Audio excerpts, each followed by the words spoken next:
Last question. Doctor, real quick, can you tell us about the Omaha incident in greater detail? I've read your background, right? Some people would label you as a member of the deep state since you worked in government for a long period of time. But can you tell us more about that incident? You've written a lot about that. I wrote a lot about incidents like it, Congressman, but that specific incident involved the USS Omaha, the littoral combat ship of the U.S. Navy operating off Southern California. I don't remember the exact date. It was within the last decade. And what the watchstanders on the bridge observed was a U.A.P., again, something that was aloft but had no observable exhaust or control surfaces. So it was something that couldn't be explained. And then they saw it enter the water from the atmosphere and going through the air-sea interface, and so thus exhibiting transmedium travel. Thank you. I yield back.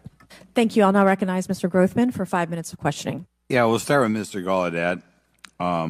During a previous U.A.P. hearing, Navy Commander David Fravor discussed the TikTok object engaged in 2004. You familiar with the incident, the TikTok incident? Yes, sir. And that's almost 20 years ago, right? Yes, sir. It's been said there are more videos, documents, and reports related to this incident. Do you believe the information regarding the TikTok incident should be available to all members of Congress? And in your expertise, what reason would the Department of Defense possibly have for not releasing information that's over 20 years old? Thank you, Congressman. I don't think there's any good reason to withhold information and important data, especially of national security concern, from Congress. Well, what would they say? I will speculate, sir, that they don't want to share that kind of information because it reveals weaknesses in our ability to monitor and protect our airspace. Okay.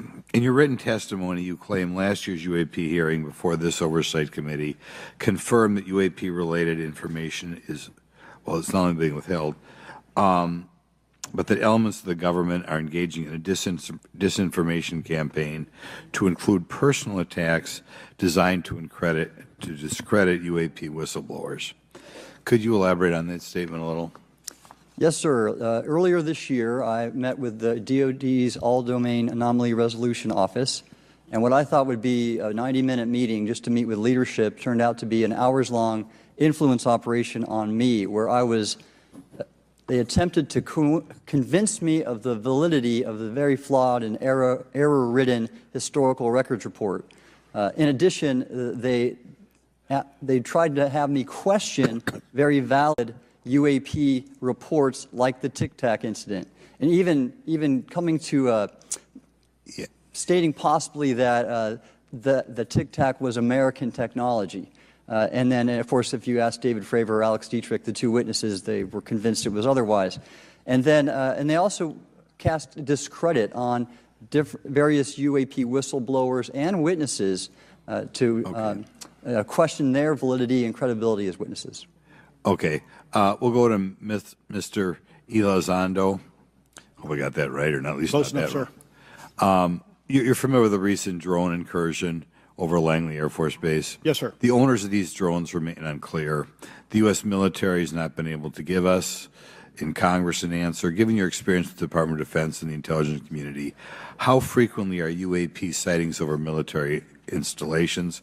And secondly, I suppose hypothetically you could have incursions over just, say, regular airports. Is it obvious these incursions are more likely over military facilities than just a random airport out there? Yes, sir. There's definitely enough data to suggest that there is certainly some sort of relationship between sensitive U.S. military installations, also some of our nuclear equities, and also some of our Department of Energy sites. There is a long historical record that some of your colleagues may have, documentation that demonstrates this. This is not a new trend. This has been going on for decades, and that information has been obfuscated, unfortunately, from folks like you in this committee. And I think that's problematic because ultimately, at the end of the day, we have a significant situation here. We have something that can enter into U.S. airspace completely with no attribution. And how long has this been going on? Sir, decades. And there's information that will hopefully be entered into the record. Can you think of any possible reason why they can't release any information they have on something, say, 15 or 20 years old? Sir, if I could echo my colleague here, Admiral Gallaudet, I think one of the big issues that we have in the intelligence community, Department of Defense, is we don't want to broadcast any potential vulnerabilities or weaknesses in our national defense systems or on intelligence collection platforms. Therefore, when you have a conversation where you address a problem for which there is no solution, it makes that a very uncomfortable conversation to have. Okay, we'll switch to Mr. Schellenberger. The primary reason you're here today is because you published an article on the news publication that you own called Public, right? Alleging that a new unnamed government whistleblower has come forward asserting that a highly classified program exists dedicated to recovery and reverse engineering of U.A.P. technologies. Can you give us what specific evidence you have or that your source provided you to substantiate the claims about the existence of the Immaculate Constellation program?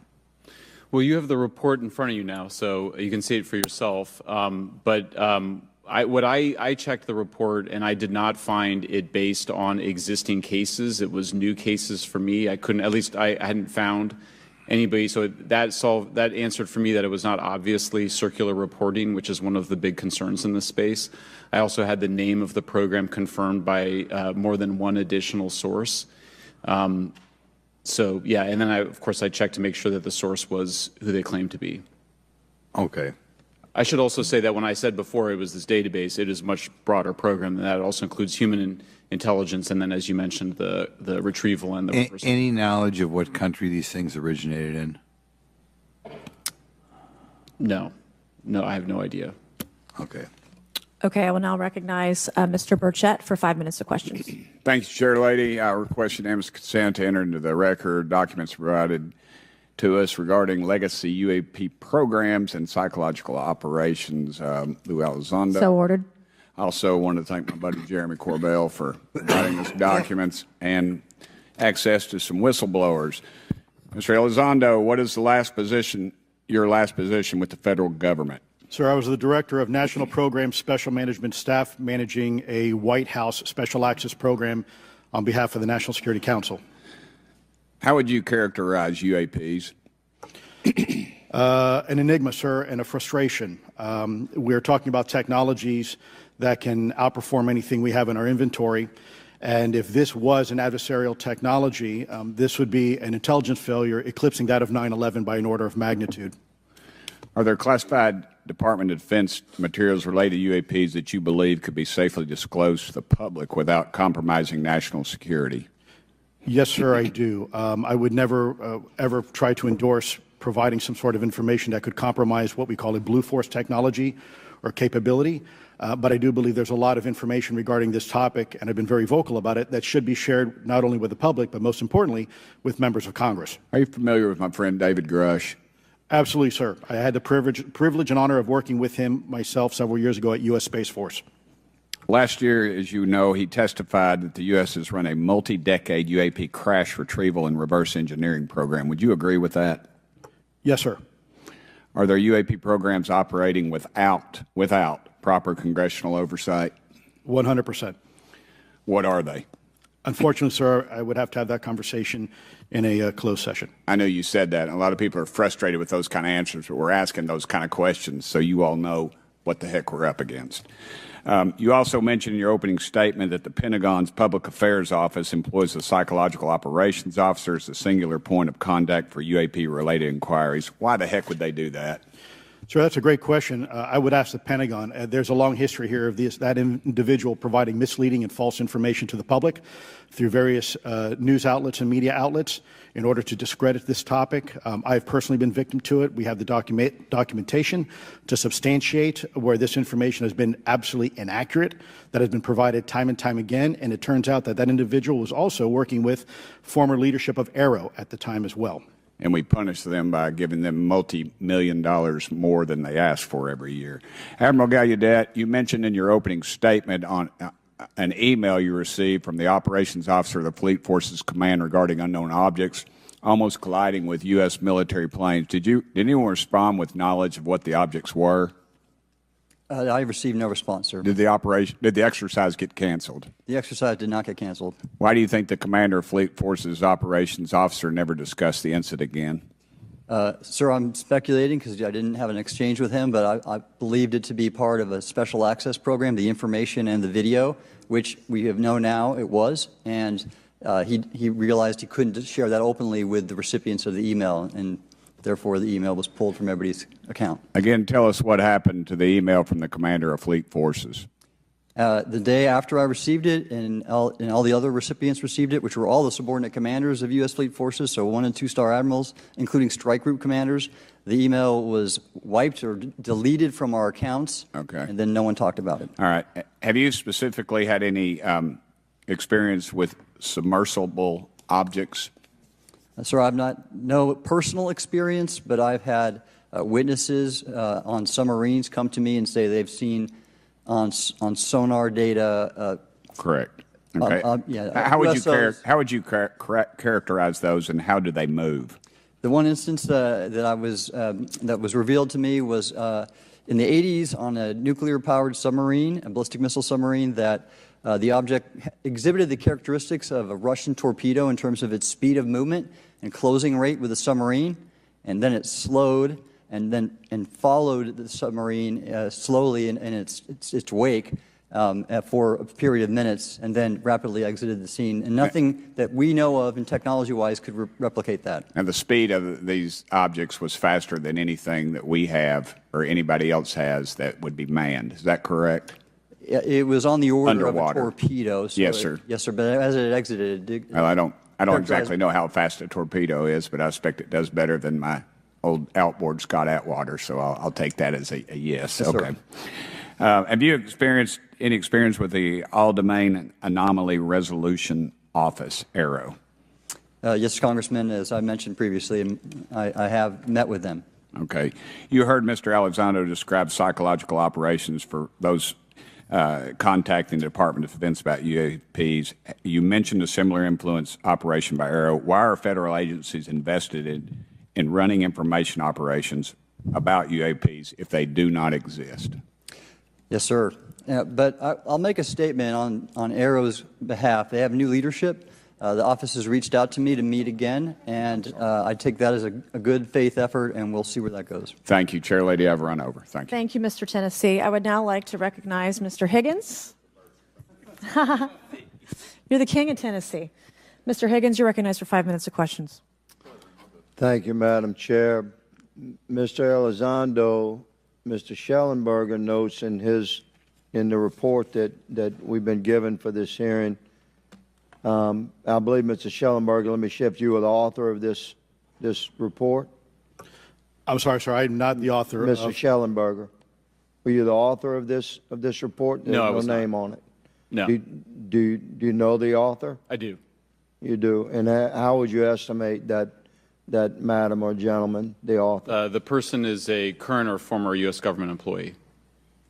And it states here that this is the public version of the author's report. Yes. So where might one find the non-public version of the author's report?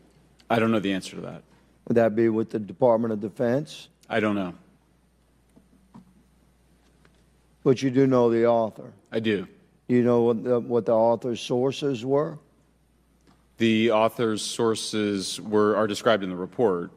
These databases, the Immaculate Constellation. Right, but you expressed some confidence in the sources I would. earlier in I do. testimony.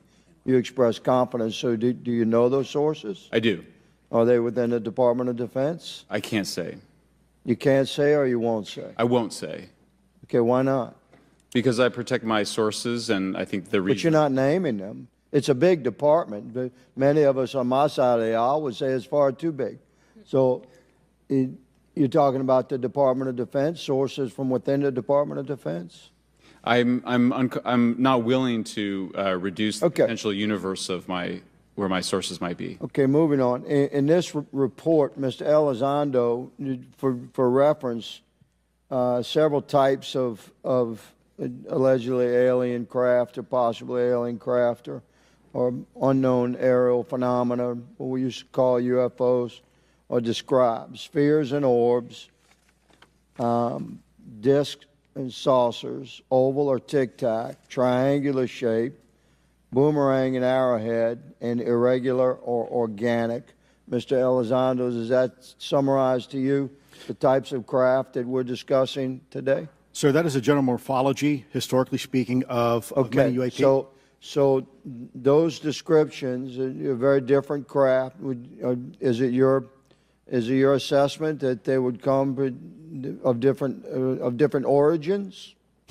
It's possible, but it also could be a matter of utility. And let me just state for the record, I never read the report that, or the article that Mr. Schellenberger put out.